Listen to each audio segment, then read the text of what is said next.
저희 엄마요? 그냥 애 봐주러 온 분이에요. 학부모 상담실 박복도에서 담임 선생님 앞에서 수진이는 저를 그렇게 소개했습니다. 3년간 매일 아침 준호 손잡고 학교 앞까지 데려다주고 숙제 봐주고 밥 먹이던 제가 그냥 애 봐주러 온 분이었습니다. 하지만 그건 나중 일입니다. 이 모든 게 시작된 건 그보다 훨씬 전 제가 아직 아무것도 모르던 그날 아침이었습니다. 여러분의 구독과 좋아요는 큰 힘이 됩니다. 시작하도록 하겠습니다. 새벽 5시 20분 알람도 맞추지 않았는데 눈이 떠졌습니다. 68년을 살면서 몸에 밴 습관이라는 게 이렇습니다. 조용히 이불을 걷고 일어나 거실로 나갔습니다. 거실 소파에 사위가 입던 양말이 벗겨진 채 널브러져 있었습니다. 어젯밤에도 그랬고 그제도 그랬습니다. 저는 그걸 집어들고 세탁기에 넣었습니다. 당연한 일이니까요. 냉장고를 열어 준호가 좋아하는 계란말이 재료를 꺼냈습니다. 가스레인지에 불을 켜고 팬을 달구고 계란을 풀었습니다. 지글지글 소리가 새벽을 깼습니다. 된장찌개를 끓이는데 문득 무릎이 욱신거렸습니다.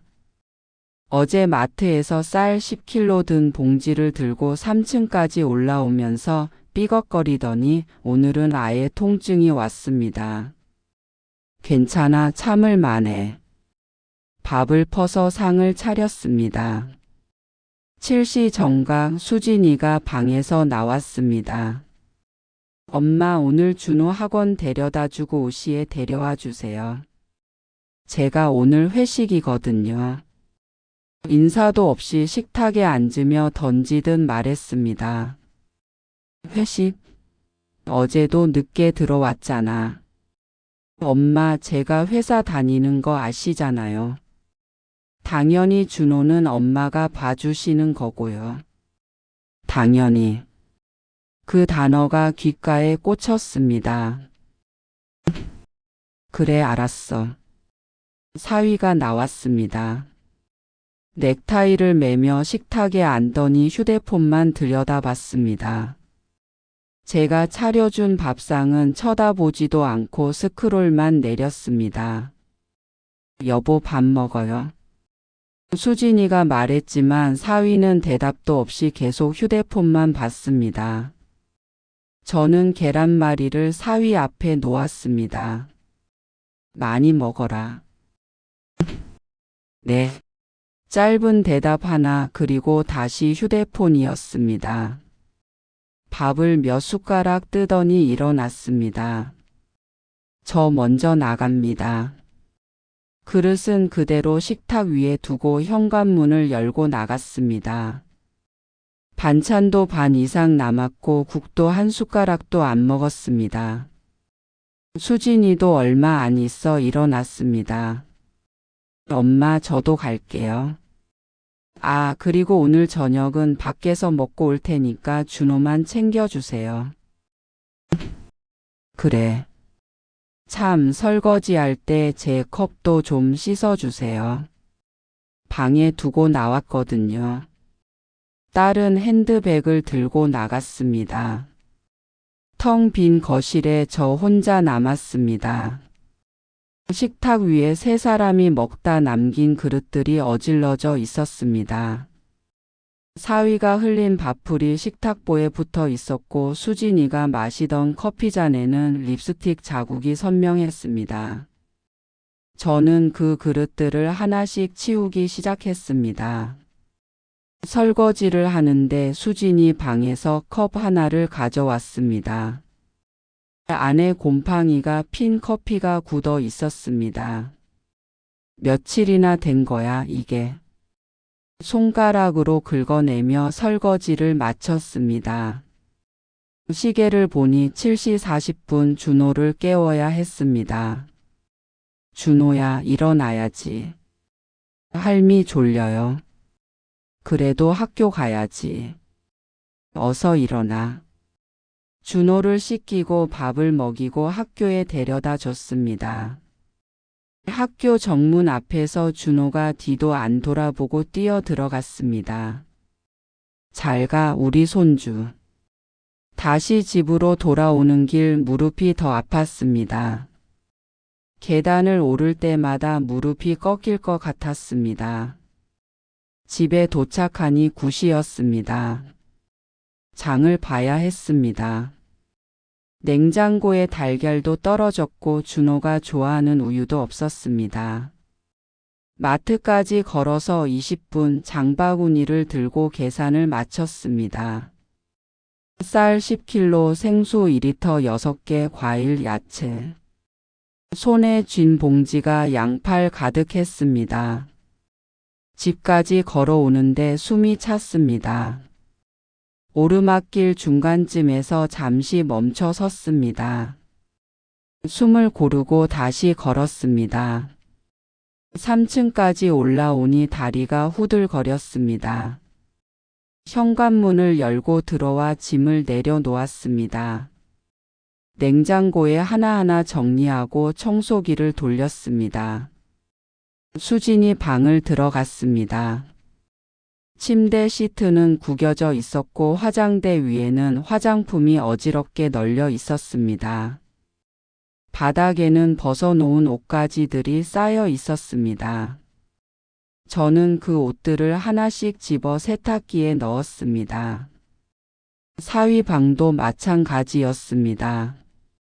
책상 위에 먹다 남은 과자 봉지, 바닥에 벗어놓은 양말, 침대 밑에 굴러다니는 페트병들. 다 치우고 걸레질을 하고 화장실을 닦았습니다. 시계를 보니 오후 2시 30분이었습니다. 점심을 또 굶었네. 배가 고프지 않았습니다. 아니, 고픈지 안 고픈지도 모르겠습니다. 냉장고에서 김치 하나 꺼내 먹고 소파에 앉았습니다. 무릎이 쑤셨습니다. 참아야지 뭐. 3시가 되어 준호를 학원에 데려다 줬습니다.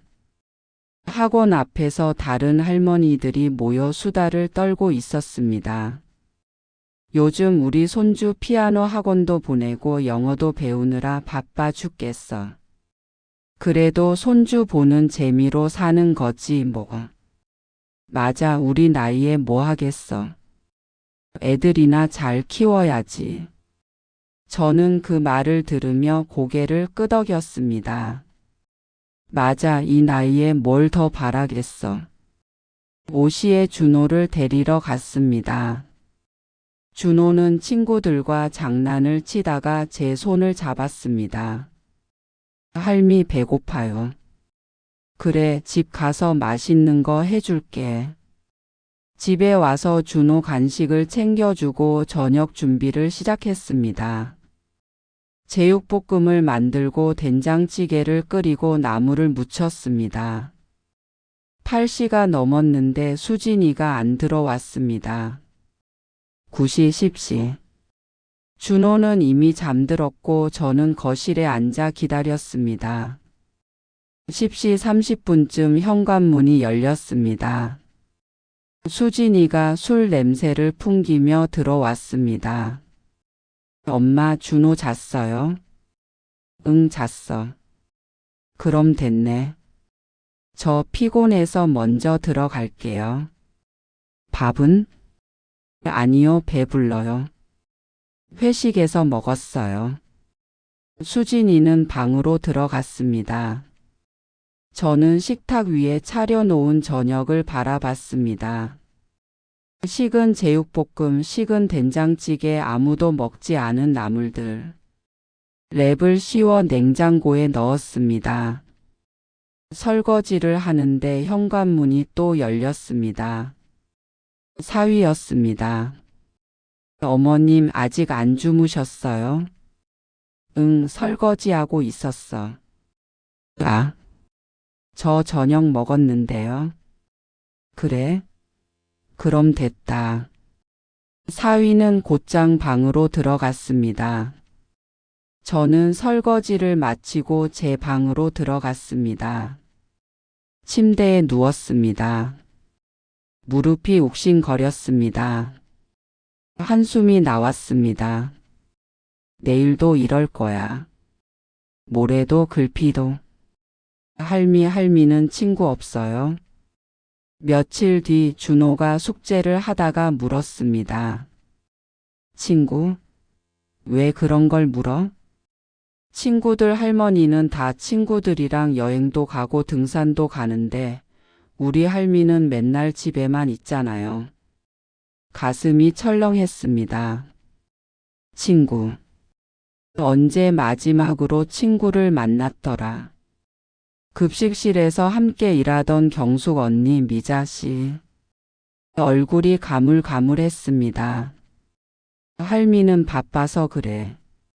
할미는 뭐가 바빠요? 맨날 집에만 있으면서. 준호는 다시 숙제로 고개를 돌렸습니다. 저는 그 뒷모습을 한참 바라봤습니다. 그래, 나는 맨날 집에만 있지. 그날 밤 잠이 오지 않았습니다. 천장을 보며 누워 있는데 준호의 말이 계속 맴돌았습니다. 맨날 집에만 있으면서 68년을 살았습니다. 그 중에서 정혜숙이라는 이름으로 산 날이 얼마나 될까요? 결혼하고 엄마가 됐고 손주가 생기고 그렇게 누군가의 엄마, 누군가의 할머니로만 살았습니다. 정혜숙은 어디 갔을까? 휴대폰을 켰습니다. 연락처를 내려보니 경숙 언니 이름이 있었습니다. 마지막 통화가 3년 전이었습니다. 전화를 걸까 하다가 화면을 껐습니다. 3년 만에 갑자기 뭐라고 말하지? 나 심심해라고? 창피했습니다. 화면을 다시 켰습니다. 이번에는 인터넷 검색창에 친구 만드는 법이라고 쳤습니다. 검색 결과들이 주르륵 떴습니다. 60대 친구 만들기 노년의 우정 실버 동호회. 저는 그 글들을 하나하나 읽어 내려갔습니다. 그러다 문득 다른 검색어를 쳤습니다. 베이비시터 월급. 검색 결과가 떴습니다. 베이비시터 평균 월급 20만 250만 원. 육아 도우미 시급 15-20원. 가사 도우미 월급 18만 220만 원. 손가락이 멈췄습니다. 저는 매일 아침 5시 30분에 일어나 준호를 돌봅니다. 밥 해주고 학교 데려다주고 학원 데려다주고 숙제 봐주고 재우고. 하루 평균 14시간. 한 달이면 계산기를 켰습니다. 시급 2만 원 14시간 30일 840만 원. 손에 쥔 휴대폰이 떨렸습니다. 840만 원. 저는 3년간 무급으로 일한 겁니다. 아니, 무급이 아니라 당연히 해야 하는 일이라고 생각했습니다. 가족이니까.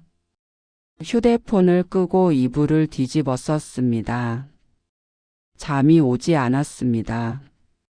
어머님, 베이비시터 알아보니까 한 달에 200만 원 정도 하던데요. 아침 식사 자리에서 사위가 불쑥 꺼낸 말이었습니다. 저는 국을 뜨다 말고 고개를 들었습니다. 갑자기 베이비시터는 왜? 수진이가 끼어들었습니다. 저희가 다음 달에 유럽 출장 겸 여행을 2주 정도 가거든요. 그동안 준호를 어떻게 할까 하고 알아봤어요. 2주? 네, 회사에서 기회가 생겼어요. 당연히 준호는 엄마가 봐주실 거잖아요. 당연히. 또 그 단어였습니다. 그런데 베이비시터가 왜 나와? 사위가 웃으며 말했습니다. 그냥 시세를 알아봤을 뿐이에요. 어머님이 계시는데 왜 베이비시터를 쓰겠어요? 그렇게 돈 낭비할 필요 없죠. 돈 낭비. 제가 하면 공짜고 남이 하면 200만 원입니다. 그래, 알았어. 대답은 했지만 가슴 한쪽이 답답했습니다. 수진이가 계속 말했습니다. 엄마, 그리고 2주면 길지 않잖아요. 엄마는 원래도 준호 봐주시니까 똑같은 거예요. 똑같은 거라고요. 알았어. 더 이상 말하고 싶지 않았습니다. 식사를 마치고 두 사람은 출근했습니다. 저는 설거지를 하며 생각했습니다. 200만 원. 시급 2만 원이면 하루 14시간, 한 달이면 840만 원인데 2주면 420만 원. 420만 원짜리 노동을 제가 공짜로 하는 겁니다. 아니, 공짜가 아니라 당연히 해야 하는 일. 설거지를 마치고 손을 씻는데 거울에 비친 제 얼굴이 보였습니다. 주름진 얼굴, 핏기 없는 입술, 푹 꺼진 눈. 나는 언제부터 이렇게 됐을까? 그날 오후 저는 준호를 학원에 데려다주고 혼자 카페에 들어갔습니다. 카페에 들어간 게 얼마 만인지 모르겠습니다.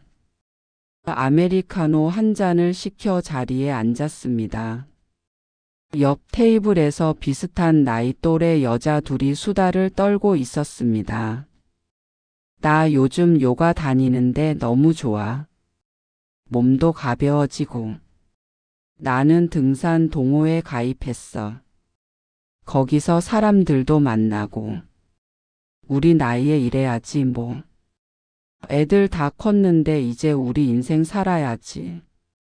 우리 인생. 저는 커피를 한 모금 마셨습니다. 나도 애를 키웠습니다. 수진이를 낳고 30년간 급식실에서 일하며 뒷바라지했습니다. 수진이가 대학 갈 때, 결혼할 때 저는 제 적금을 깨서 보탰습니다. 나중에 여유 생기면 여행이라도 가자. 그렇게 생각했습니다. 그런데 수진이가 결혼하고 준호가 태어나자 제 계획은 다시 뒤로 밀렸습니다. 손주를 돌봐야지. 가족인데. 그렇게 또 3년이 흘렀습니다. 카페를 나와 은행에 들렀습니다. 통장을 꺼내 잔액을 확인했습니다. 3억 2천만 원. 30년간 모은 돈이었습니다. 매달 월급에서 10만 원씩 20만 원씩 떼어 모은 돈. 수진이는 이 돈이 있다는 걸 모릅니다. 남편이 돌아가시고 혼자 살 때 혹시 모를 일을 대비해 비밀로 해뒀습니다. 나중에 수진이 힘들 때 쓰라고 줘야지. 그렇게 생각했습니다. 하지만 오늘따라 이 통장이 다르게 보였습니다.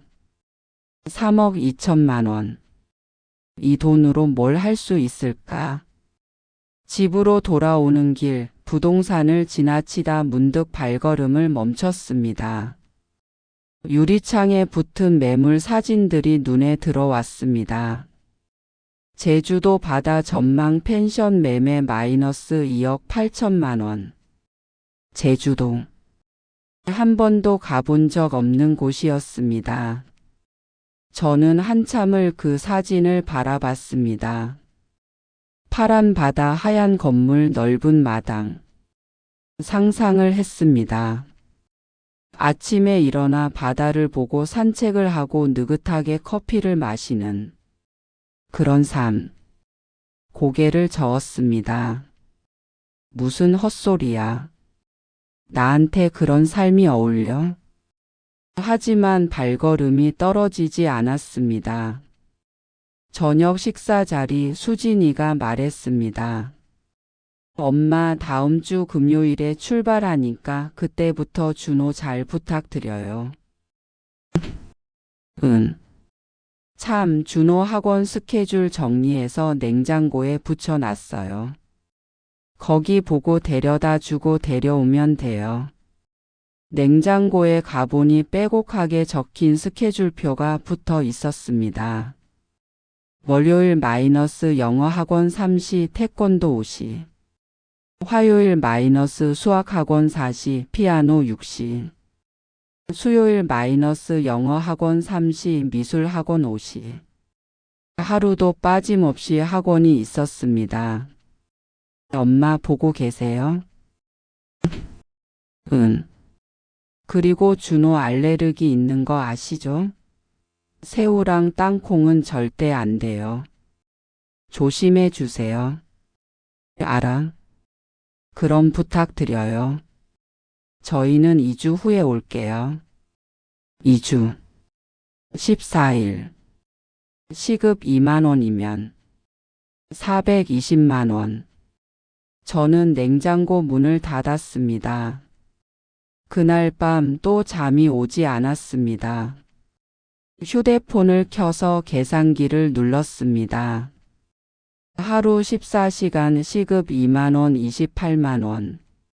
한 달 30일 840만 원. 3년 3억 240만 원. 손이 떨렸습니다. 3억 240만 원. 저는 3년간 3억 원이 넘는 노동을 공짜로 한 겁니다. 아니, 공짜가 아니라 당연히 해야 하는 일이라고 생각했습니다. 가족이니까. 하지만 가족이면 당연한 건가요? 저도 사람입니다. 저도 피곤하고 아프고 쉬고 싶습니다. 휴대폰을 내려놓고 천장을 바라봤습니다. 제주도 펜션 사진이 자꾸 떠올랐습니다. 바다가 보이는 창문, 넓은 마당, 햇살 가득한 거실. 만약에 그곳에서 산다면 아침에 일어나 바다를 보고 느긋하게 커피를 마시고 산책을 하고 그런 삶을 산다면 고개를 저었습니다. 안 돼. 수진이는 어떡하고 준호는 어떡하고. 하지만 마음 한구석에서 작은 목소리가 들렸습니다. 그럼 나는 어떡하고? 저희 엄마요? 그냥 애 봐주러 온 분이에요. 학부모 상담 날이었습니다. 저는 준호와 함께 학교에 갔습니다. 3년간 매일 준호를 학교에 데려다 주고 숙제를 봐주고 돌봐줬던 제가 담임 선생님을 만나는 자리에 함께 가는 건 당연하다고 생각했습니다. 상담실 앞 복도에서 기다리는데 수진이가 회사에서 부랴부랴 달려왔습니다. 엄마, 왜 여기 와 있어요? 준호 상담이잖아. 나도 들어가야지. 엄마, 이건 학부모 상담이에요. 학-부- 모여. 수진이의 목소리가 날카로웠습니다. 나도 할머니잖아. 엄마는 나중에 선생님한테 따로 여쭤볼게요. 여기서 기다리세요. 수진이는 저를 복도에 남겨두고 상담실로 들어갔습니다. 문이 닫혔습니다. 저는 그 닫힌 문을 한참 바라봤습니다. 얼마 후 상담실 안에서 목소리가 새어 나왔습니다. 준호 할머니도 오셨나요? 선생님의 목소리였습니다. 아, 저희 엄마요? 그냥 애 봐주러 온 분이에요. 제가 맞벌이라서 애 봐달라고 모셔온 거예요. 애 봐주러 온 분. 가슴이 철렁 내려앉았습니다. 아, 그러시구나. 준호가 할머니를 많이 따르던데 평소에 할머니가 많이 돌봐주시나 봐요. 네, 그냥 봐주시는 거죠. 엄마 원래 할 일이 없으셔서요. 할 일이 없어서. 손이 떨렸습니다. 저는 복도 벤치에 앉았습니다. 다리에 힘이 풀렸습니다. 30분쯤 지났을까요? 상담실 문이 열리고 수진이가 나왔습니다. 엄마 갑시다. 상담은 잘 됐어? 네, 준호가 학교 생활 잘한대요. 가요. 수진이는 성큼성큼 앞서 걸어갔습니다. 저는 그 뒤를 따라갔습니다. 학교 정문을 나서는데 수진이가 멈춰 서더니 돌아봤습니다. 엄마, 다음부턴 이런데 같이 오지 마세요. 왜? 창피하잖아요. 창피. 내가 뭐가 창피한데? 엄마, 학부모 상담은 부모가 가는 거예요. 엄마가 끼어들면 그냥 좀 이상해 보인다고요. 끼어들다. 제가 끼어든 겁니까? 나는 준호 할머니야. 3년간 매일 아침 밥 먹이고 학교 데려다 주고 숙제 봐주고. 그런데 내가 끼어드는 거야? 엄마, 목소리 좀 낮추세요. 사람들 다 쳐다봐요. 수진이는 주변을 둘러보며 속삭이듯 말했습니다. 엄마가 해주시는 건 감사하죠. 근데 그건 엄마 역할이잖아요. 할머니 역할? 학부모 상담은 그냥 제가 알아서 할게요. 할머니 역할. 저는 역할만 하는 겁니까? 수진아. 엄마, 저 회사 가봐야 해요.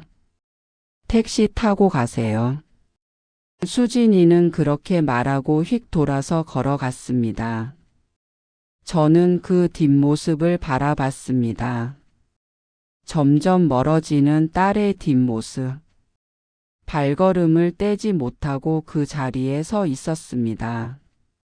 주변 사람들이 지나갔습니다. 학부모들, 아이들, 선생님들. 모두가 제 옆을 스쳐 지나갔습니다.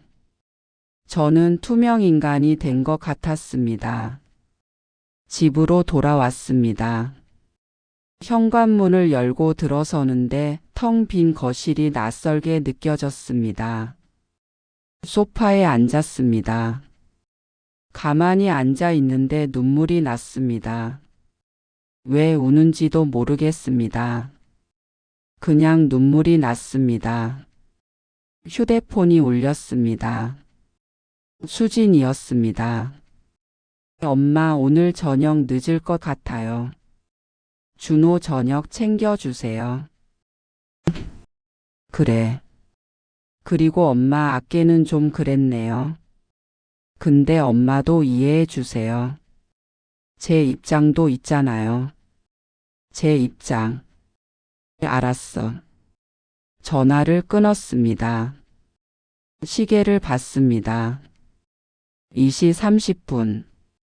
준호를 학원에 데려다 줄 시간까지 30분 남았습니다. 일어나야 했습니다. 준호 간식도 싸야 하고 학원 가방도 챙겨야 하고. 하지만 몸이 움직이지 않았습니다. 그냥 소파에 앉아 창밖을 바라봤습니다.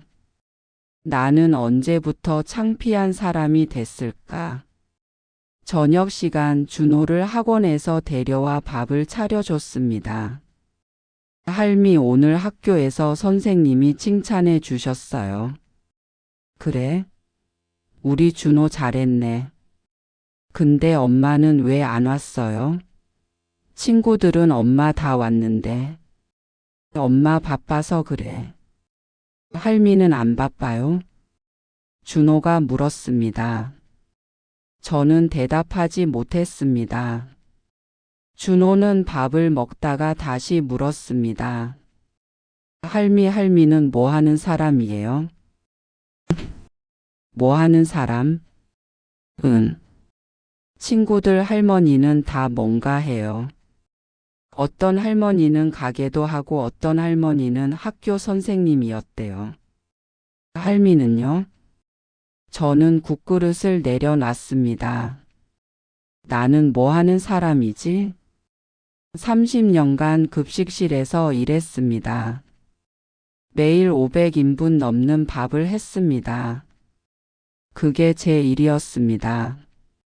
하지만 지금은 할미는 준호 돌보는 사람이야. 그럼 할미 직업은 할미예요? 직업은 할미. 준호는 아무렇지 않게 다시 밥을 먹었습니다. 저는 그 모습을 보며 가슴이 먹먹해졌습니다. 밤 10시 수진이가 들어왔습니다. 엄마, 준호 잤어요? 응. 오늘도 수고하셨어요. 저 내일 아침 일찍 나가야 해서 먼저 들어갈게요. 수진아. 네? 나는 내게 뭐야? 수진이가 멈춰 섰습니다. 엄마가 갑자기 왜 그러세요? 아니, 그냥 궁금해서. 나는 내게 엄마야? 아니면 그냥 애 봐주는 사람이야? 엄마, 당연히 엄마죠. 근데 왜 그런 걸 물어보세요? 오늘 상담실에서 내가 한 말. 수진이가 한숨을 쉬었습니다. 엄마, 그건 그냥 선생님한테 설명하려고 한 말이에요. 너무 예민하게 받아들이지 마세요. 나는 예민한 게 아니야. 그냥 내가 뭔지 모르겠어서 그래. 엄마는 엄마예요. 근데 엄마, 저 피곤한데 내일 얘기해요. 수진이는 방으로 들어갔습니다. 문이 닫혔습니다. 저는 거실에 혼자 남았습니다. 텅 빈 거실, 텅 빈 소파, 텅 빈 식탁. 그리고 텅 빈 저. 그날 밤 저는 서랍을 열어 통장을 꺼냈습니다. 3억 2천만 원. 이 돈으로 뭘 할 수 있을까? 휴대폰을 켜서 아까 봤던 부동산 사진을 다시 찾아봤습니다. 제주도 바다 전망 펜션 매매 마이너스 2억 8천만 원. 파란 바다, 하얀 건물, 넓은 마당. 저곳에 가면 저는 정예숙이 될 수 있을까요? 누군가의 엄마가 아니라, 누군가의 할머니가 아니라 그냥 정예숙. 손가락이 화면을 눌렀습니다. 부동산 전화번호가 떴습니다. 한참을 망설이다가 전화를 걸었습니다. 여보세요? 안녕하세요. 제주도 펜션 매물 보고 전화 드렸는데요. 아, 네. 관심 있으세요? 네. 한번 보고 싶어서요. 그럼 언제 제주도 오실 수 있으세요? 언제? 다음 주에 가능할까요? 네, 가능하세요. 연락처 남겨주시면 일정 조율해 드릴게요. 전화를 끊고 나니 심장이 두근거렸습니다. 나 지금 뭐 하는 거지? 하지만 멈출 수가 없었습니다. 다음 날 아침 평소처럼 식사를 준비했습니다. 수진이와 사위가 나와 밥을 먹었습니다. 어머님, 저희 다음 주 금요일에 유럽 출발하는 거 아시죠? 응. 2주 동안 준호 잘 부탁드립니다. 알았어. 식사를 마치고 두 사람은 나갔습니다. 저는 설거지를 하며 생각했습니다. 다음 주 금요일. 그때 수진이네가 여행을 떠나면 저도 제주도에 갈 수 있습니다. 아니, 안 돼. 준호는 어떡하고. 하지만 마음 한구석에서 목소리가 들렸습니다. 2주 동안 420만 원짜리 노동을 또 공짜로 하는 거야? 그럼 나는 언제 내 인생을 살아? 설거지를 마치고 수건으로 손을 닦는데 거울에 비친 제 얼굴이 보였습니다. 주름투성이 얼굴. 68년을 살았습니다. 남은 시간이 얼마나 될까요? 10년? 20년?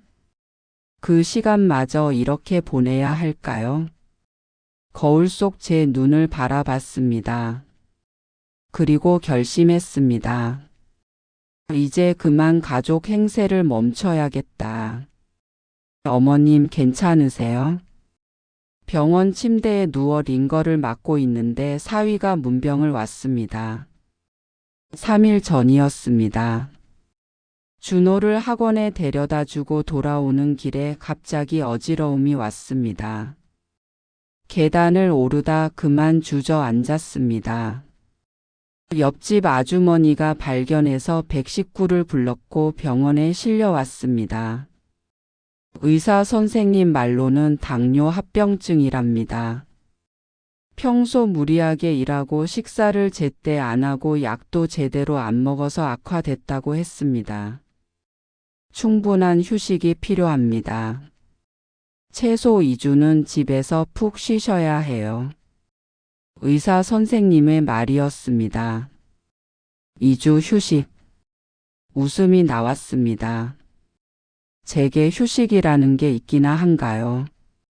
네, 괜찮습니다. 사위에게 대답했습니다. 다행이네요. 저희가 여행 가는데 어머님까지 아프시면 곤란하거든요. 곤란하다. 그러게요. 어머님 빨리 퇴원하셔야 할 텐데. 솔직히 저희가 여행 가면 외식비가 만만치 않아서요. 어머님이 집에서 준호 밥 챙겨주시는 게 제일 좋거든요. 링거 바늘이 꽂힌 손등이 시렸습니다. 그럼 됐네요. 저희 금요일 아침 일찍 출발하니까 그 전에 퇴원하실 수 있으시죠? 노력해 볼게. 감사합니다, 어머님. 사위는 그렇게 말하고 나갔습니다. 병실에 혼자 남았습니다.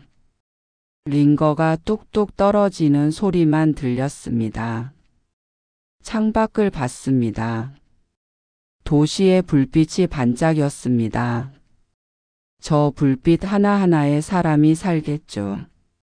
각자의 삶을 사는 사람들. 저는 어떤 삶을 살고 있나요? 이틀 후 수진이가 병문안을 왔습니다.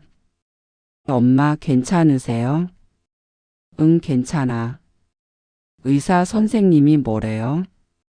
2주 푹 쉬래. 2주요? 그럼 저희 여행 가는 건 어떡해요?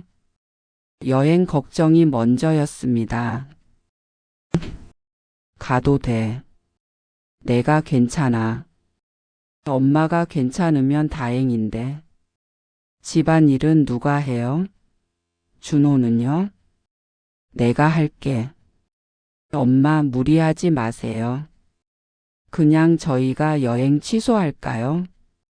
수진이의 목소리엔 아쉬움이 가득했습니다. 아니야, 가. 내가 괜찮다니까. 그럼 엄마 금요일까지 꼭 퇴원하세요. 준호 혼자 둘 수는 없잖아요. 알았어.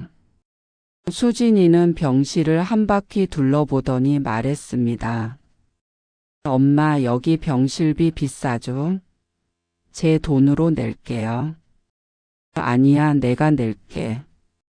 엄마 돈이 어디 있어요? 제가 낼게요. 내 보험으로 나와, 걱정 마. 그래요? 그럼 다행이네. 엄마, 저 회사 가봐야 해요. 요즘 일이 너무 많아서요. 그래, 가. 수진이는 과일 바구니 하나 두고 갔습니다. 문이 닫히고 다시 혼자가 됐습니다. 과일 바구니를 봤습니다. 값싼 사과 몇 개와 귤이 들어 있었습니다. 의무적으로 사온 것 같았습니다. 링거를 맞으며 천장을 바라봤습니다. 2주 휴식이 필요하다는데 금요일까지 퇴원해서 준호를 돌봐야 합니다. 그리고 수진이네가 여행 가는 동안 2주 동안 혼자 준호를 돌봐야 합니다. 420만 원짜리 노동을. 병원 침대에 누워 있으니 몸이 편했습니다. 아무것도 안 해도 됐습니다. 밥도 나오고 청소도 안 해도 되고 그냥 누워 있기만 하면 됐습니다. 이게 휴식이구나. 이런 게 쉬는 거구나. 평생 처음 느껴보는 것 같았습니다. 목요일 퇴원 전날이었습니다. 저녁 시간쯤 간호사가 들어왔습니다. 어머님, 보호자분 연락처 좀 알 수 있을까요?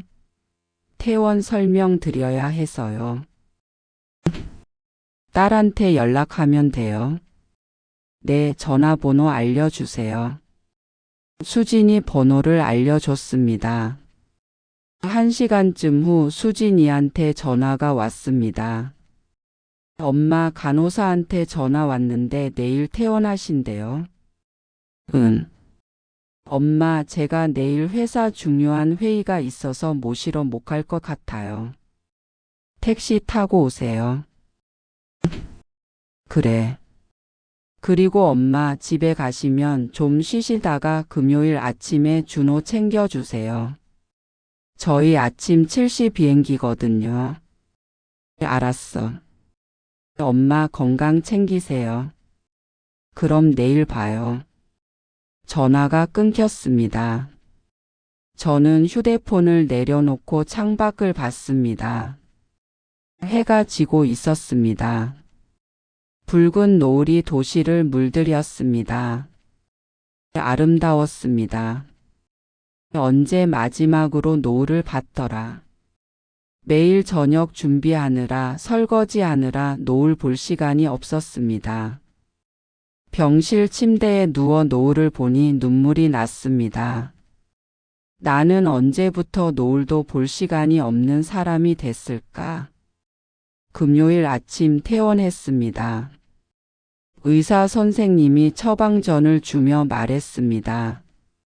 어머님, 꼭 푹 쉬셔야 해요. 무리하시면 안 됩니다. 네, 알겠습니다. 하루 8시간 이상 수면 취하시고 식사 거르지 마시고 약 꼭 챙겨 드세요. 네. 택시를 타고 집에 돌아왔습니다. 현관문을 열고 들어섰습니다. 거실은 어질러져 있었습니다. 수진이네가 여행 짐을 싸느라 이것저것 꺼내놓은 흔적이 역력했습니다. 소파에 앉았습니다. 온몸이 무거웠습니다. 쉬고 싶었습니다. 하지만 저녁 준비를 해야 했습니다. 준호가 학원 끝나고 오면 배고파할 테니까요. 무거운 몸을 일으켜 부엌으로 갔습니다. 냉장고를 열었습니다. 텅 비어 있었습니다. 3일간 제가 없는 동안 아무도 장을 보지 않은 겁니다. 한숨이 나왔습니다. 장을 보러 가야 했습니다. 마트까지 걸어가는데 다리가 후들거렸습니다. 숨이 찼습니다. 장을 보고 계산을 마치는데 계산원이 물었습니다. 어머님 괜찮으세요? 안색이 안 좋으신데요? 괜찮아요. 무리하지 마세요. 무리하지 말라고요. 장바구니를 들고 집으로 돌아오는 길 계단을 오르다 잠시 멈춰 섰습니다. 숨이 너무 차서 더 이상 오를 수가 없었습니다. 계단 중간에 주저앉았습니다. 양손에 든 장바구니가 무거웠습니다. 이대로 주저앉아 있고 싶었습니다. 하지만 일어나야 했습니다. 준호가 기다리고 있으니까요. 준호를 학원에서 데려와 저녁을 차려줬습니다. 할미 아팠어요? 응, 조금. 이제 괜찮아요? 응, 괜찮아. 할미 엄마랑 아빠 내일 여행 간대요. 2주 동안 할미랑 둘이 있대요. 그래, 알아. 할미 심심하면 어떡해요? 괜찮아. 할미가 준호랑 재밌게 놀아줄게. 준호는 밥을 먹으며 말했습니다. 할미, 근데 할미는 쉬어야 하는 거 아니에요? 병원에서 쉬라고 했잖아요. 아이도 아는 걸 어른들은 모릅니다. 할미는 괜찮아. 준호를 재우고 설거지를 마치고 제 방으로 들어왔습니다. 침대에 누웠습니다. 온몸이 쑤셨습니다. 링거를 맞을 때가 그리웠습니다. 휴대폰을 켰습니다. 제주도 부동산과 통화한 기록이 있었습니다. 다시 전화를 걸었습니다. 여보세요? 안녕하세요. 지난번에 펜션 문의했던 사람인데요. 아, 네. 기억나세요? 언제 오실 거예요? 다음 주 월요일에 가능할까요? 네, 가능하세요. 그럼 예약 부탁드립니다. 알겠습니다. 전화를 끊었습니다. 다음 주 월요일. 수진이네가 여행 가고 나흘째 되는 날입니다. 그날 제주도에 갑니다. 그리고 그 펜션을 봅니다. 마음에 들면 사겠습니다. 3억 2천만 원 중에서 2억 8천. 그 돈으로 제 인생을 사는 겁니다. 천장을 보며 눈을 감았습니다. 이제 그만 가족 행세를 멈춰야겠구나. 새벽 5시 거실에서 소음이 들렸습니다. 수진이네가 여행짐을 챙기는 소리였습니다. 저는 일어나 부엌으로 갔습니다. 엄마 일찍 일어나셨네요. 응, 밥 해줄게. 아니에요. 공항에서 먹을게요. 엄마는 쉬세요. 엄마, 준호 아침 7시에 깨우고 학교는 8시 20분까지 데려다 주시면 돼요. 스케줄표는 냉장고에 붙여놨어요. 알았어. 사위도 나와서 짐을 들었습니다. 어머님, 2주 동안 수고 많으시겠어요. 괜찮아. 준호 잘 부탁드립니다. 두 사람은 짐을 들고 현관으로 갔습니다. 수진이가 돌아보며 말했습니다. 엄마, 저희 연락 잘 안 될 거예요. 로밍 안 해서요. 카톡으로만 연락 주세요. 그래. 준호한테 뭐 문제 있으면 카톡 주시고요. 엄마 건강 챙기세요. 잘 다녀와. 문이 닫혔습니다. 텅 빈 거실에 저 혼자 남았습니다. 창밖을 봤습니다. 아직 어두웠습니다. 저는 소파에 앉았습니다. 2주 동안 준호를 혼자 돌봐야 합니다.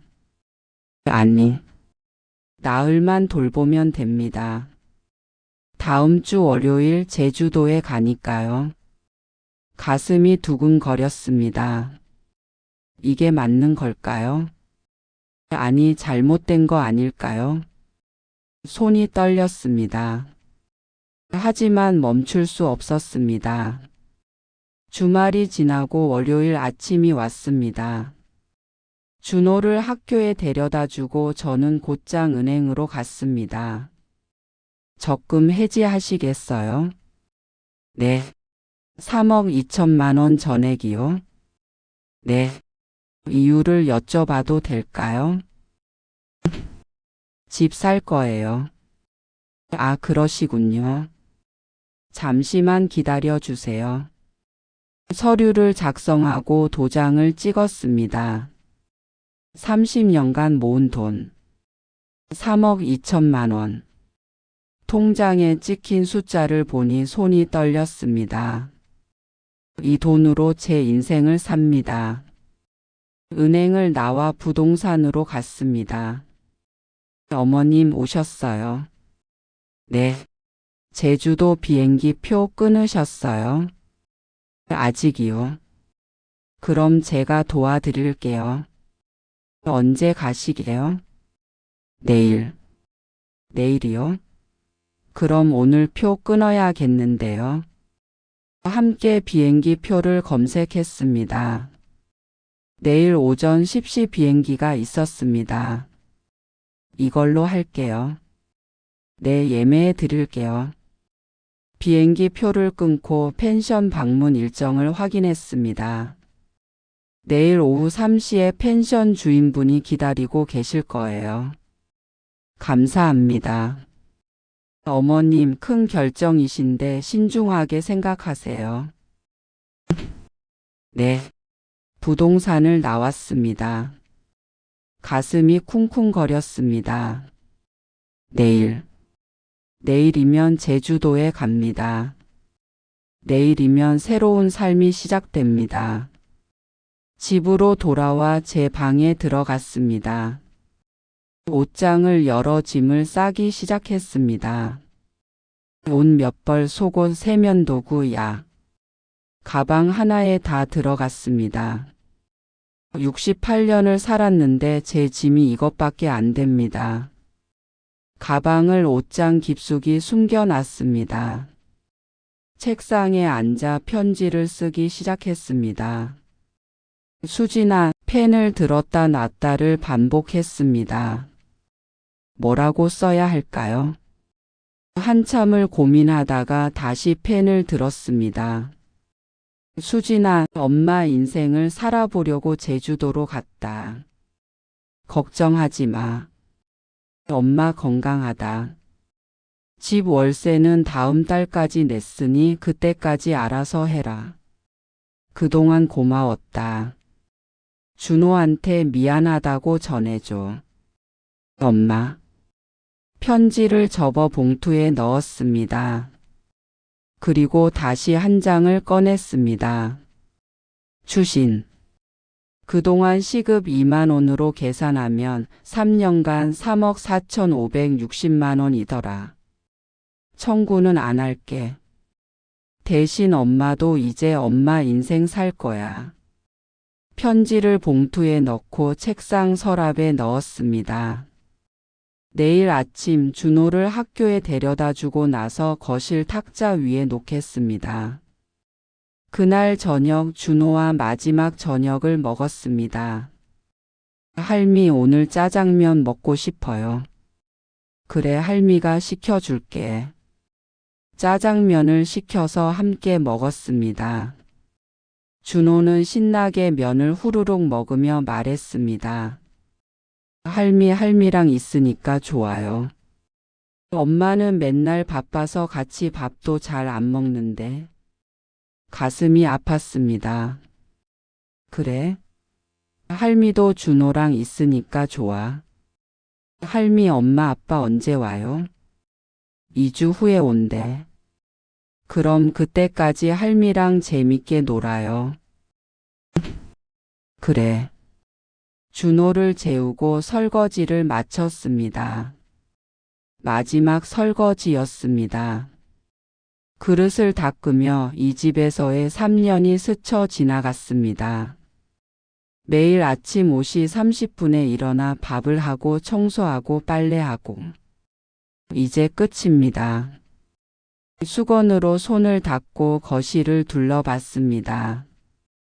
소파, 식탁, 텔레비전. 익숙한 풍경이었습니다. 하지만 이제 이별입니다. 제 방으로 들어가 짐을 다시 확인했습니다. 가방, 비행기표, 통장, 신분증. 다 챙겼습니다. 침대에 누웠습니다. 잠이 오지 않았습니다. 천장을 보며 생각했습니다. 준호는 어떻게 될까요? 수진이가 돌아와서 충격받겠죠. 화도 내겠죠. 미안합니다. 하지만 저도 살고 싶습니다. 눈을 감았습니다. 내일이면 모든 게 바뀝니다. 화요일 아침 6시 알람이 울렸습니다. 평소보다 30분 늦게 맞춰둔 알람이었습니다. 일어나 조용히 짐을 챙겼습니다. 가방을 들고 거실로 나왔습니다. 준호 방문을 살짝 열어봤습니다. 아이가 새근새근 자고 있었습니다. 미안해, 준호야. 할미가 이기적이야. 문을 닫고 부엌으로 갔습니다. 준호 아침을 미리 준비해 뒀습니다. 냉장고에 계란말이, 김밥. 아이가 일어나면 데워 먹을 수 있게 랩으로 싸놨습니다. 학교 갈 시간에 맞춰 알람도 맞춰뒀습니다. 혼자 학교 가본 적 없는 아이지만 오늘 하루만 가면 됩니다. 책상 위에 쪽지를 남겼습니다. 준호야, 할미가 급한 일이 생겨서 잠깐 나갔어. 아침 냉장고에 있으니까 데워 먹고 학교 혼자 가야 해. 조심해서 가. 마이너스 할미. 거실 탁자 위에 수진이에게 쓴 편지를 놨습니다. 시계를 봤습니다. 7시. 공항 가려면 지금 출발해야 합니다. 현관으로 갔습니다. 신발을 신고 가방을 들었습니다. 손잡이에 손을 얹었습니다. 잠시 멈췄습니다. 돌아가고 싶었습니다. 준호 방으로 가서 아이를 안아주고 아침 해주고 학교 데려다주고. 하지만 그러면 안 됩니다. 그러면 평생 이렇게 삽니다. 손잡이를 돌렸습니다. 문이 열렸습니다. 복도로 나왔습니다. 문을 닫았습니다. 딸까. 그 소리가 유난히 크게 들렸습니다. 엘리베이터를 탔습니다. 1층에 내려 밖으로 나왔습니다. 아침 공기가 차가웠습니다. 택시를 잡았습니다. 공항으로 가주세요. 네. 차가 출발했습니다. 창밖을 봤습니다. 지나가는 풍경들이 낯설었습니다. 아니, 익숙한 풍경인데 오늘따라 낯설게 느껴졌습니다. 이 길을 다시 올까요? 모르겠습니다. 공항에 도착했습니다. 체크인을 하고 보안 검색을 통과했습니다. 탑승구 앞 의자에 앉았습니다. 휴대폰을 켰습니다. 수진이한테 카톡이 와 있었습니다. 엄마 잘 지내시죠? 여기 날씨 좋아요. 사진 한 장이 첨부돼 있었습니다. 에펠탑 앞에서 찍은 사진이었습니다. 답장을 하려다가 멈췄습니다. 뭐라고 말해야 할까요? 나 지금 제주도 가는 중이야. 너희 집 나왔어. 그렇게 말할 수는 없었습니다. 휴대폰을 껐습니다. 탑승 안내 방송이 나왔습니다. 제주행 107편 탑승을 시작하겠습니다. 일어나 탑승구로 갔습니다. 비행기에 올랐습니다. 좌석에 앉았습니다. 창밖을 봤습니다. 비행기가 이륙 준비를 했습니다. 엔진 소리가 커졌습니다. 비행기가 움직이기 시작했습니다. 활주로를 달렸습니다. 그리고 떴습니다. 땅이 멀어졌습니다. 구름 위로 올라갔습니다. 저는 창밖을 보며 눈물을 흘렸습니다. 미안해, 수진아. 미안해, 준호야. 하지만 엄마도 살고 싶어. 1시간 후 제주 공항에 도착했습니다. 비행기에서 내려 공항 밖으로 나왔습니다. 바람이 불었습니다. 바다 냄새가 났습니다. 처음 맡아보는 냄새였습니다. 택시를 탔습니다. 펜션 주소 알려주세요. 주소를 알려줬습니다. 차는 해안도로를 달렸습니다. 창밖으로 바다가 보였습니다. 파란 바다, 하얀 파도, 눈부신 햇살. 저는 그 풍경을 보며 입을 벌렸습니다. 이렇게 아름다운 곳이 있다니. 68년을 살았는데 한 번도 본 적 없는 풍경이었습니다. 펜션에 도착했습니다. 하얀 2층 건물이 바다를 바라보고 있었습니다. 마당에는 나무 데크가 깔려 있었고 흔들의자가 놓여 있었습니다. 부동산 직원이 나와 반겼습니다. 어머님 오셨어요. 네. 어떠세요? 사진으로 보시는 것보다 실물이 더 좋죠? 네. 주인이 나왔습니다. 60대 후반쯤 되어 보이는 남자였습니다. 어서 오세요. 안으로 들어가 보시죠. 펜션 안으로 들어갔습니다. 거실이 넓었습니다. 통창으로 바다가 한눈에 보였습니다. 주방도 깔끔했습니다. 2층에는 객실이 4개 있었습니다. 손님 받으시기 딱 좋은 구조예요. 성수기 때는 하루에 40만 원씩 받을 수 있어요. 주인이 설명했습니다. 저는 창밖을 봤습니다. 바다가 반짝였습니다. 파도 소리가 들렸습니다. 눈물이 났습니다. 어머님 괜찮으세요? 네, 너무 좋아서요. 주인이 웃었습니다. 여기서 사시면 매일 이 풍경 보시는 거예요. 매일 이 바다를 볼 수 있습니다. 사겠습니다. 네? 더 생각해 보시지 않으실래요? 아니요. 사겠습니다. 부동산 직원이 놀라며 말했습니다. 어머님 큰 결정인데 천천히 생각하세요. 생각 다 했어요. 사겠습니다. 그날 오후 계약서에 도장을 찍었습니다. 2억 8천만 원. 30년치 인생의 값이었습니다. 엄마? 서울 수진이네 집 거실에서 비명이 터졌습니다. 명절 연휴가 끝나고 유럽에서 돌아온 수진이와 사위는 텅 빈 집을 발견했습니다. 거실 탁자 위에 편지 한 장이 놓여 있었습니다. 수진이가 떨리는 손으로 편지를 펼쳤습니다. 수진아, 엄마 인생을 살아보려고 제주도로 갔다.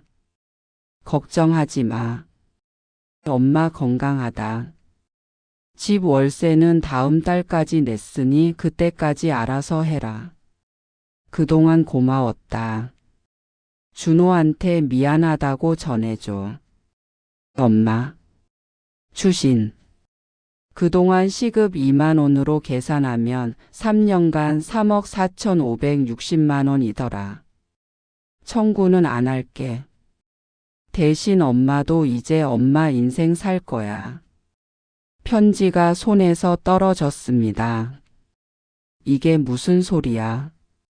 수진이는 휴대폰을 꺼내 엄마에게 전화를 걸었습니다. 또 마이너스. 전원이 꺼져 있거나. 이럴 수가. 사위가 편지를 집어 들었습니다. 3억 4,560만 원? 시급 2만 원? 이게 무슨. 계산한 거예요. 엄마가 우리한테 해준 일을 돈으로 계산한 거라고요. 수진이의 목소리가 떨렸습니다. 제주도라고? 갑자기 왜? 모르겠어요. 엄마가 왜 이러는지. 수진이는 주저앉았습니다. 준호는요? 준호는 어디 있어요? 사위가 다급하게 물었습니다. 친구 엄마한테 부탁해서 맡겼어요. 엄마가 갑자기 안 계셔서. 수진이가 떨리는 목소리로 말했습니다. 그날 저는 제주도 펜션에서 첫날 밤을 보냈습니다. 침대에 누워 창밖을 봤습니다. 달빛이 바다를 비췄습니다. 파도 소리가 들렸습니다. 68년 만에 처음으로 정말 처음으로 제 공간에 누워 있었습니다. 눈물이 났습니다. 이게 제 인생이구나. 이게 제가 살 곳이구나. 휴대폰을 켰습니다. 수진이한테 부재중 전화가 37통 와 있었습니다. 카톡도 수십 개 와 있었습니다. 엄마 어디세요? 엄마 전화 좀 받으세요. 엄마 장난이죠? 집에 오세요. 엄마 준호가 울어요. 할미 보고 싶대요. 엄마 제발 연락 좀 해주세요. 마지막 메시지는 1시간 전에 온 것이었습니다. 엄마 미안해요. 제가 잘못했어요. 돌아와 주세요. 손가락이 떨렸습니다. 답장을 하려다가 멈췄습니다. 돌아가면 안 됩니다. 돌아가면 또 똑같은 삶이 기다리고 있습니다. 휴대폰을 껐습니다. 창밖을 봤습니다. 별이 쏟아졌습니다. 제주도 밤하늘에는 별이 이렇게 많았습니다. 서울에서는 한 번도 본 적 없는 별들이었습니다. 저는 그 별을 보며 잠들었습니다. 다음 날 아침 파도 소리에 눈이 떴습니다. 시계를 봤습니다. 9시. 9시까지 잔 게 얼마 만인가요? 창문을 열었습니다. 바다 냄새가 들어왔습니다. 거실로 나가 커피를 내렸습니다. 데크에 나가 흔들 의자에 앉았습니다. 커피를 마시며 바다를 봤습니다. 파도가 밀려왔다 밀려갔습니다. 갈매기가 날았습니다. 이게 제 아침입니다. 아무도 깨우지 않아도 됩니다. 아무도 밥 해주지 않아도 됩니다. 아무도 챙기지 않아도 됩니다. 그냥 저 혼자입니다.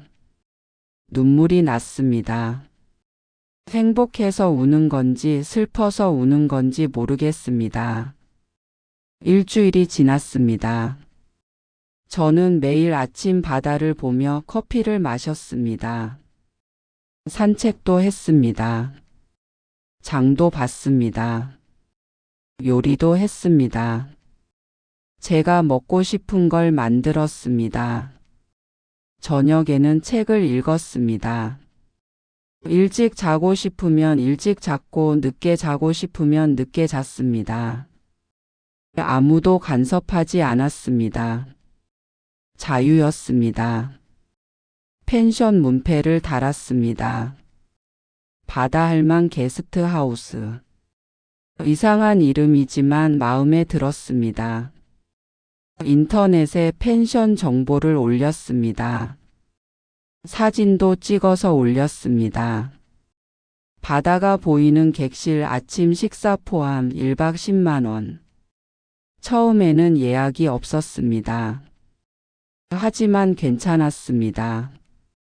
저는 그냥 바다를 보며 지냈습니다. 2주가 지났습니다. 첫 손님이 왔습니다. 30대 부부였습니다. 안녕하세요. 어서 오세요. 손님을 맞았습니다. 객실을 안내하고 저녁을 준비했습니다. 성게미역국을 끓였습니다. 갈치조림도 했습니다. 제주도에서 나는 재료로 만든 음식이었습니다. 와, 이거 정말 맛있어요. 손님이 감탄했습니다. 할머니 요리 정말 잘하시네요. 고맙습니다. 30년간 급식실에서 일한 솜씨였습니다. 손님은 흡족해하며 돌아갔습니다. 며칠 후 그 손님이 SNS에 펜션 후기를 올렸습니다. 제주도 숨은 보석 같은 펜션. 할머니가 직접 해주시는 식사가 정말 최고예요. 바다 뷰도 끝내줍니다. 사진과 함께 올라간 후기였습니다. 그 후로 예약이 들어오기 시작했습니다. 한 팀, 두 팀, 세 팀. 손님들은 모두 만족해 했습니다. 할머니 다음에 또 올게요. 여기 정말 좋아요. 친구들한테 소문 낼게요. 저는 손님을 맞으며 웃었습니다. 누군가를 위해 밥을 하는 건 똑같았습니다. 하지만 달랐습니다. 손님들은 고맙다고 말했습니다. 돈을 냈습니다. 제 노동의 가치를 인정했습니다. 당연하다고 생각하지 않았습니다. 3개월이 지났습니다. 펜션은 제법 알려졌습니다. 예약이 밀려들었습니다. 성수기에는 하루에 40만 원씩 받았습니다. 한 달 수입이 500만 원이 넘었습니다. 저는 그 돈으로 펜션을 조금씩 고쳤습니다. 마당에 꽃도 심었습니다. 데크도 새로 깔았습니다. 저녁마다 바다를 보며 와인 한 잔을 마셨습니다. 평생 와인을 마셔본 적 없었는데 처음 마셔봤습니다. 맛있었습니다. 휴대폰은 여전히 꺼놓은 상태였습니다. 수진이한테 연락하지 않았습니다. 연락이 오지도 않았습니다. 아마 포기한 것 같았습니다. 가끔 준호 생각이 났습니다. 아이는 잘 지내고 있을까요? 할미 보고 싶어 할까요? 가슴이 아팠습니다. 하지만 돌아갈 수는 없었습니다. 6개월이 지났습니다. 어느 날 오후 펜션 마당에 낯익은 차 한 대가 들어섰습니다. 저는 데크에서 커피를 마시고 있었습니다. 차 문이 열렸습니다. 야윈 모습의 수진이가 내렸습니다. 뒤에서 준호도 내렸습니다. 할미. 준호가 달려왔습니다. 저는 일어났습니다. 준호야. 아이를 안았습니다. 준호는 제 품에 안겨 울었습니다. 할미 보고 싶었어요. 할미도 보고 싶었어. 수진이가 다가왔습니다. 눈이 빨갛게 부어 있었습니다. 엄마. 왔구나. 엄마 미안해요. 수진이가 무릎을 꿇었습니다. 엄마 제가 잘못했어요. 같이 살아요. 제가 달라질게요. 엄마 말씀 다 들을게요. 제발 돌아와 주세요. 눈물이 주르륵 흘렀습니다. 저는 수진이를 일으켰습니다. 일어나. 엄마. 들어와. 밥 해줄게. 부엌에서 성게미역국을 끓였습니다. 30년간 해오던 손놀림이었지만 오늘따라 손이 떨렸습니다. 수진이와 준호는 거실 소파에 앉아 있었습니다. 창밖으로 바다가 보였습니다. 햇살이 파도 위에서 반짝였습니다. 와, 여기 진짜 예쁘다. 준호가 창밖을 보며 감탄했습니다. 할미 여기서 살아요? 응, 할미 집이야. 할미 집? 진짜요? 진짜야. 밥상을 차려 내왔습니다. 따끈한 성게미역국, 갈치조림, 묵은지, 제주도에서 나는 나물들. 드세요. 수진이가 숟가락을 들었습니다. 국을 한술 떠먹더니 그대로 멈췄습니다. 눈물이 뚝 떨어졌습니다. 엄마, 왜 그래, 짜? 아니요. 맛있어요. 오랜만에 먹는 엄마 손맛이에요. 수진이가 울면서 밥을 먹었습니다. 준호도 신나게 밥을 먹었습니다. 할미 이거 진짜 맛있어요. 그래, 많이 먹어.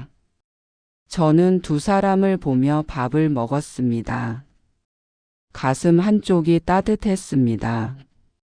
하지만 동시에 선이 그어져 있었습니다. 이 선을 넘으면 안 됩니다. 식사를 마치고 데크에 나가 앉았습니다. 준호는 마당에서 뛰어놀고 있었습니다. 수진이가 제 옆에 앉았습니다. 엄마 여기. 정말 좋네요. 그래. 엄마가 이렇게 사신다는 게 믿어지지 않아요. 엄마 정말 잘못했어요. 엄마를 당연하게 생각했어요. 엄마도 힘드시고 쉬고 싶으시고 엄마 인생이 있다는 걸 생각 못했어요. 수진이의 목소리가 떨렸습니다. 엄마 없는 6개월이 정말 힘들었어요. 준호 학원 보내고 밥 해주고 집안일하고. 엄마가 얼마나 힘드셨을지 알 것 같아요. 그래서 깨달았어요. 엄마가 해주신 게 얼마나 큰 일이었는지. 제가 얼마나 이기적이었는지. 수진이가 제 손을 잡았습니다. 엄마 같이 살아요. 제가 달라질게요. 엄마 모시고 잘 살게요. 엄마 말씀 다 들을게요. 저는 수진이 손을 천천히 풀었습니다. 수진아, 내 엄마 40년을 나는 널 위해 살았어. 엄마, 내가 태어나고 학교 보내고 대학 보내고 결혼시키고 40년 내내 내 인생이 내 인생이었어. 수진이가 고개를 숙였습니다. 그리고 준호가 태어나고 또 3년을 준호를 위해 살았지. 죄송해요, 엄마. 미안해할 필요 없어. 나도 그게 당연하다고 생각했으니까. 엄마니까 할머니니까 가족이니까. 당연히 해야 한다고 생각했어. 바다를 바라봤습니다. 근데 말이야, 수진아. 어느 날 문득 깨달았어. 나는 정예숙이 아니라 그냥 누군가의 엄마, 누군가의 할머니로만 살고 있더라고. 엄마. 68년을 살았는데 정예숙으로 산 날이 얼마나 될까 싶었어. 그래서 결심했지. 남은 시간만큼은 나를 위해 살아보자고. 수진이가 눈물을 닦았습니다. 엄마, 그럼 이제 어떡해요? 엄마 없으면 너희는 잘 살 거야. 6개월 동안 잘 살았잖아. 힘들었어요, 엄마. 정말 힘들었어요. 힘들어야 정상이야. 원래 애 키우고 집안이라는 게 힘든 거야. 나도 힘들었어. 근데 넌 그걸 당연하게 생각했잖아. 수진이가 아무 말도 하지 못했습니다. 저는 수진이 어깨에 손을 얹었습니다. 수진아, 엄마는 이제 여기서 살 거야. 손님 받고 밥 해주고 바다 보면서. 엄마 인생 살 거야. 엄마랑 같이는 못 살아요? 못 살아. 같이 살면 나는 또 내 엄마가 되고 준호 할머니가 되는 거야. 나는 그러고 싶지 않아. 그럼 저희는 너희끼리 살면 돼. 준호 아빠랑 둘이서 준호 키우면서 내 인생도 살고. 엄마 도움 없이는 못해요. 할 수 있어. 해야 하고. 나도 했어. 수진이가 고개를 떨어뜨렸습니다. 저는 일어나 준호를 불렀습니다. 준호야, 이리 와봐. 준호가 달려왔습니다. 할미, 여기 정말 좋아요. 저도 여기 살면 안 돼요? 준호는 엄마랑 살아야지. 싫어요. 엄마는 맨날 바빠서 저랑 안 놀아요. 할미가 더 좋아요. 가슴이 아팠습니다. 무릎을 굽혀 준호와 눈높이를 맞췄습니다. 준호야, 할미가 여기서 하는 일 있잖아. 손님들한테 밥 해주고 방 청소해주고. 그게 할미 일이야. 그럼 저도 도와줄게요. 고맙지. 근데 준호는 학교도 가야 하고 친구들도 만나야 하잖아. 여기는 학교도 멀어. 그럼 할미는 언제 봐요? 방학 때 놀러와. 할미가 맛있는 거 많이 해줄게. 방학 때만요? 응. 그것도 약속이야. 꼭 와야 해. 준호의 눈에 눈물이 고였습니다. 할미. 할미는 저 싫어요? 무릎이 꺾일 뻔했습니다. 아이를 안았습니다. 아니야. 할미가 준호 제일 사랑해. 근데 할미도 할미 인생을 살아야 해. 알겠니? 응. 준호를 꼭 안고 있었습니다. 이 아이를 놓아주는 게 이렇게 힘들 줄 몰랐습니다. 저녁이 됐습니다. 수진이와 준호는 근처 펜션에서 하룻밤을 묵기로 했습니다. 내일 아침에 다시 올게요, 엄마. 그래. 엄마 정말 마음 안 바뀌세요? 안 바뀌어. 알겠어요. 수진이가 차에 올라탔습니다. 준호가 창문을 내리고 손을 흔들었습니다. 할미, 내일 봐요. 차가 떠났습니다. 테일라이트가 점점 멀어졌습니다. 저는 마당에 서서 그 불빛이 완전히 사라질 때까지 바라봤습니다. 가슴 한쪽이 텅 빈 것 같았습니다. 하지만 후회는 없었습니다. 다음 날 아침 수진이와 준호가 다시 왔습니다. 마지막 아침을 함께 먹었습니다. 엄마, 밥 정말 맛있어요. 많이 먹어. 엄마 건강 챙기세요. 약도 꼭 챙겨 드시고요. 그래. 힘든 일 있으면 연락 주세요. 제가 바로 올게요. 알았어. 준호가 물었습니다. 할미 여름방학 때 오면 같이 바다 갈 수 있어요? 그럼. 할미가 수영도 가르쳐 줄게. 와. 할미, 그때까지 기다릴게요. 식사를 마치고 이별의 시간이 왔습니다. 수진이가 저를 껴안았습니다. 엄마 사랑해요. 나도. 자주 연락할게요. 그래. 엄마. 엄마가 행복하시면 저도 좋아요. 수진이가 눈물을 흘렸습니다. 저도 눈물이 났습니다. 하지만 이별해야 했습니다. 서로를 위해서. 준호도 안았습니다. 할미 사랑해요. 할미도 사랑해, 우리 준호. 금방 올게요. 그래, 기다릴게. 차가 출발했습니다. 이번에는 제가 손을 흔들었습니다. 차가 멀어졌습니다. 모퉁이를 돌아 사라졌습니다. 저는 한참을 그 자리에 서 있었습니다. 바람이 불었습니다. 바다 냄새가 났습니다. 파도 소리가 들렸습니다.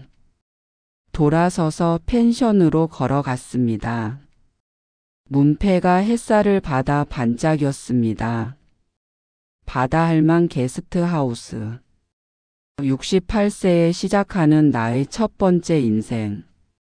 작은 글씨로 덧붙인 문구였습니다. 웃음이 났습니다. 68세에 시작하는 첫 번째 인생. 늦었지만 시작했습니다. 그 후로 시간이 흘렀습니다. 펜션은 입소문을 타고 더 유명해졌습니다. 바다할망 펜션 가봤어요? 거기 할머니가 해주시는 밥이 진짜 맛있어요. 인생 펜션 찾았다. 바다 뷰 미쳤고 힐링 제대로 됨.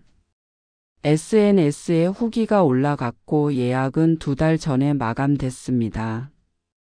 손님들은 저를 바다할망이라고 불렀습니다. 할망 오늘 저녁은 뭐예요? 할망 내일 날씨 어때요? 바다 들어가도 돼요? 할망 사진 찍어도 돼요?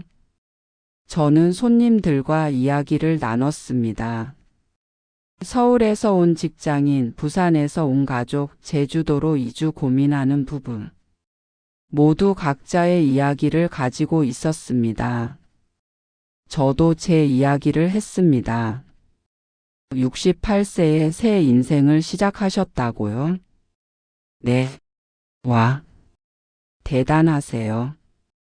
저는 나이 들면 그냥 쉬어야 하는 줄 알았어요. 나이 들어도 꿈꿀 수 있어요. 시작할 수 있고요. 손님은 감동받은 표정으로 고개를 끄덕였습니다. 어느 날 한 손님이 말했습니다. 할망 이야기 책으로 내면 대박 날 것 같아요. 책이요? 네. 68세에 시작하는 나의 첫 번째 인생 이런 제목으로요. 웃음이 났습니다. 그럴까요? 당연하죠. 할망 이야기 들으면서 저도 용기 얻었어요. 저도 회사 그만두고 제가 하고 싶은 거 해볼래요. 그래요? 잘 생각하셨어요. 손님은 펜션을 떠나며 말했습니다. 할망 꼭 다시 올게요. 할망 덕분에 인생이 바뀔 것 같아요. 손님이 떠난 후 저는 데크에 앉아 바다를 봤습니다. 누군가에게 용기를 준다는 게 이렇게 뿌듯한 일인지 몰랐습니다. 어느 날 아침 새벽 5시에 눈이 떴습니다. 예전 습관이 남아 있었습니다. 하지만 일어나지 않고 침대에 누워 있었습니다. 더 자도 됩니다. 아무도 깨우지 않습니다. 아무도 밥 차려달라고 하지 않습니다. 다시 잠들려다가 일어났습니다. 자고 싶어서가 아니라 바다를 보고 싶어서였습니다. 거실로 나가 창문을 열었습니다. 새벽 바다가 보였습니다. 수평선 너머로 해가 떠오르고 있었습니다. 주황색 빛이 바다를 물들였습니다. 숨이 멎을 듯 아름다웠습니다. 데크로 나가 그 광경을 봤습니다. 해가 천천히 떠올랐습니다. 세상이 밝아졌습니다. 저도 밝아지는 것 같았습니다.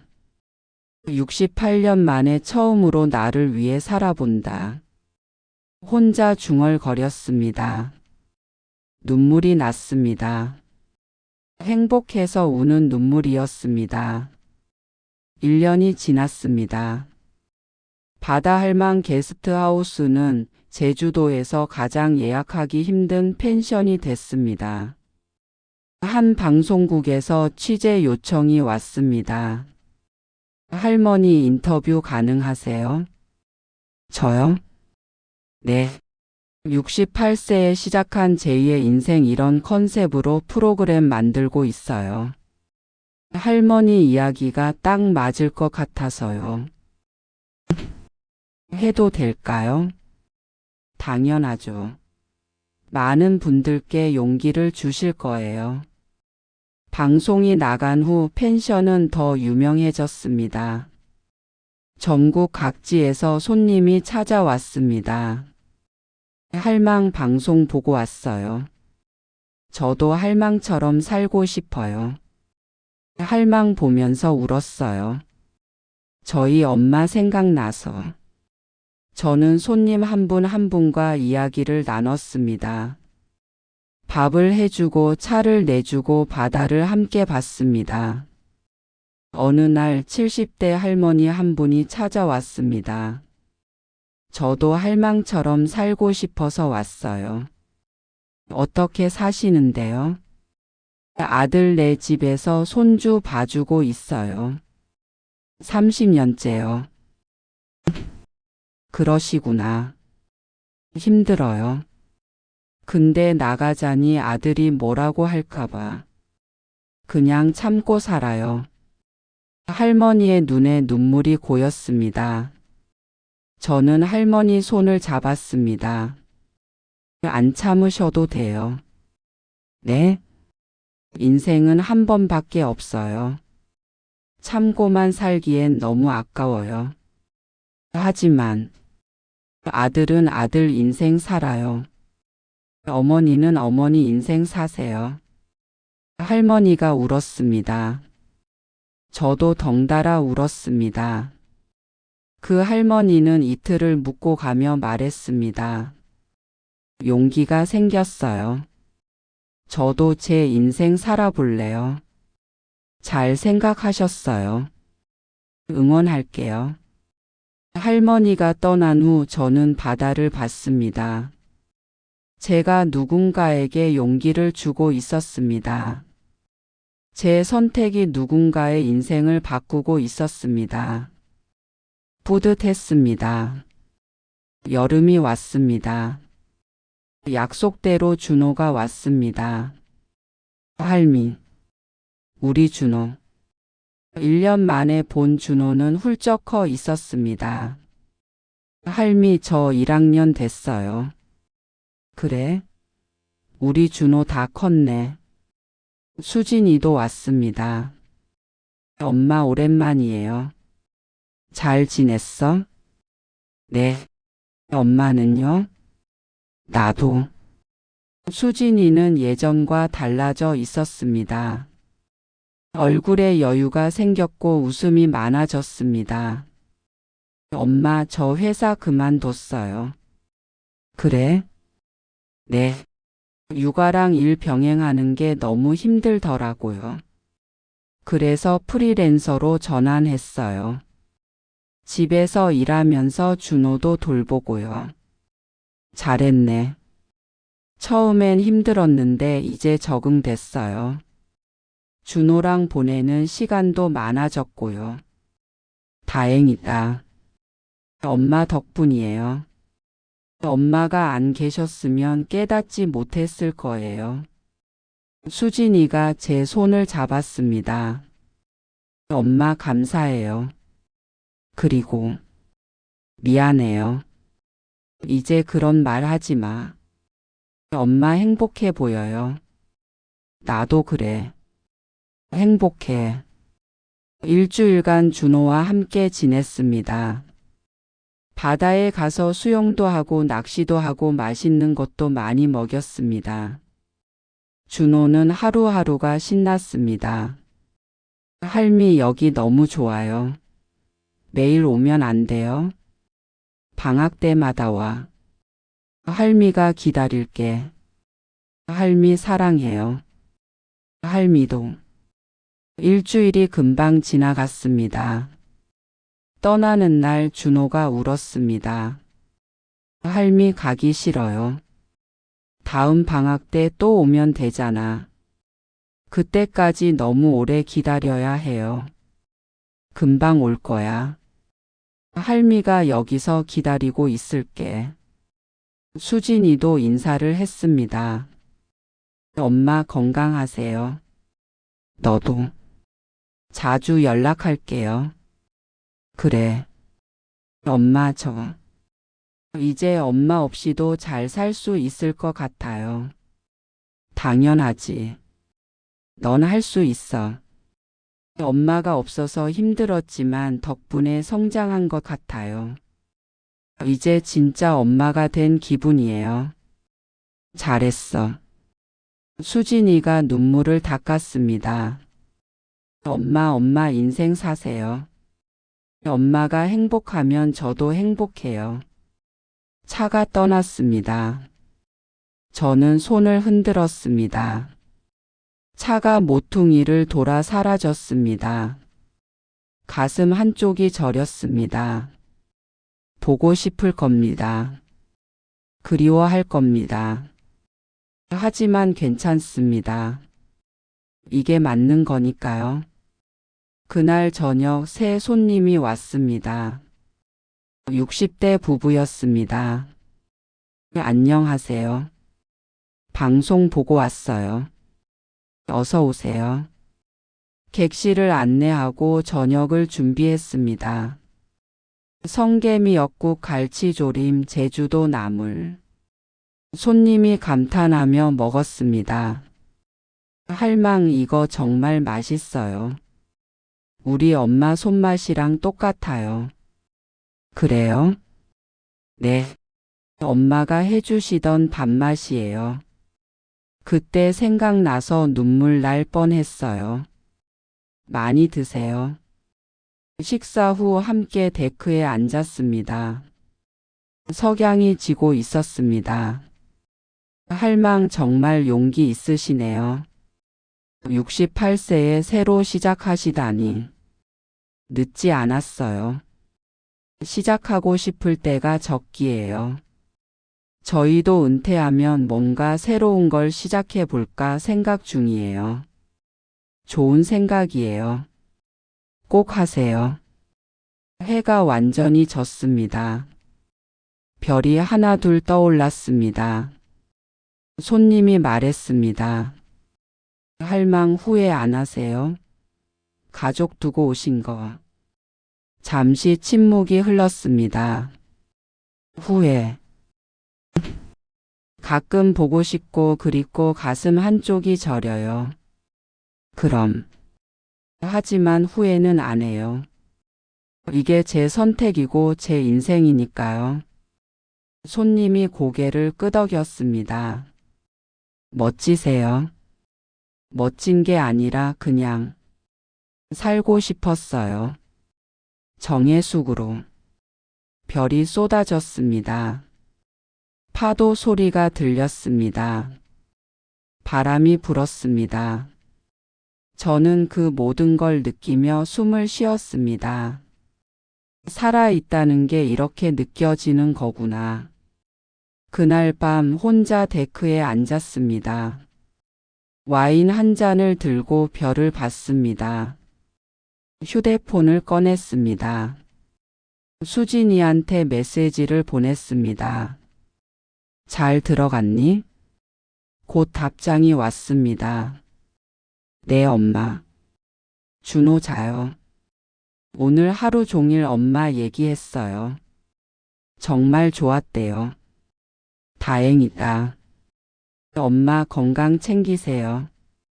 사랑해요. 나도 사랑해. 메시지를 보내고 휴대폰을 내려놨습니다. 사랑합니다. 그럼에도 불구하고 저는 여기 있습니다. 사랑하지만 함께 살 수는 없습니다. 각자의 인생을 살아야 하니까요. 와인을 한 모금 마셨습니다. 달빛이 바다를 비췄습니다. 파도가 밀려왔다 밀려갔습니다. 저는 그 풍경을 보며 미소 지었습니다. 68세. 이제야 제 인생이 시작됐습니다. 늦었지만 시작했습니다. 그것만으로도 충분했습니다. 다음 날 아침 해가 떴습니다. 새벽 5시 습관적으로 눈이 떴습니다. 하지만 일어나지 않고 창밖을 봤습니다. 바다가 보였습니다. 수평선이 붉게 물들었습니다. 해가 천천히 떠올랐습니다. 저는 그 광경을 침대에 누워 봤습니다. 더 자도 됩니다. 일어나도 됩니다. 제 마음대로입니다. 결국 일어났습니다. 해 뜨는 걸 더 가까이서 보고 싶었으니까요. 데크로 나갔습니다. 아침 공기가 차가웠습니다. 바다 냄새가 났습니다. 해가 완전히 떠올랐습니다. 세상이 밝아졌습니다. 저도 밝아졌습니다. 바다 할망 게스트하우스 간판이 햇빛을 받아 반짝였습니다. 68세에 시작하는 나의 첫 번째 인생. 제 인생입니다. 누구의 엄마도 누구의 할머니도 아닌 그냥 정혜숙의 인생. 웃음이 났습니다. 주방으로 들어갔습니다. 오늘도 손님들이 기다리고 있습니다. 제 손맛을 기다리는 사람들이 있습니다. 제 이야기를 듣고 싶어 하는 사람들이 있습니다. 저를 필요로 하는 사람들이 있습니다. 하지만 이번엔 다릅니다. 당연한 게 아니라 선택입니다. 제가 하고 싶어서 하는 겁니다. 가스레인지에 불을 켰습니다. 냄비에 물을 올렸습니다. 미역을 넣었습니다. 지글지글 소리가 주방을 채웠습니다. 익숙한 소리였습니다. 하지만 이제는 이 소리가 좋았습니다. 이게 제 일이니까요. 제가 선택한 일이니까요. 창밖으로 바다가 보였습니다. 파도가 밀려왔다 밀려갔습니다. 갈매기가 날았습니다. 새로운 하루가 시작됐습니다. 제 인생의 하루가. 그리고 그것만으로 충분했습니다. 정혜숙 할머님의 목소리를 들으시고 이 영상을 끝까지 시청해 주셔서 감사합니다. 여러분의 구독과 좋아요는 큰 힘이 됩니다. 다시 한번 감사드립니다.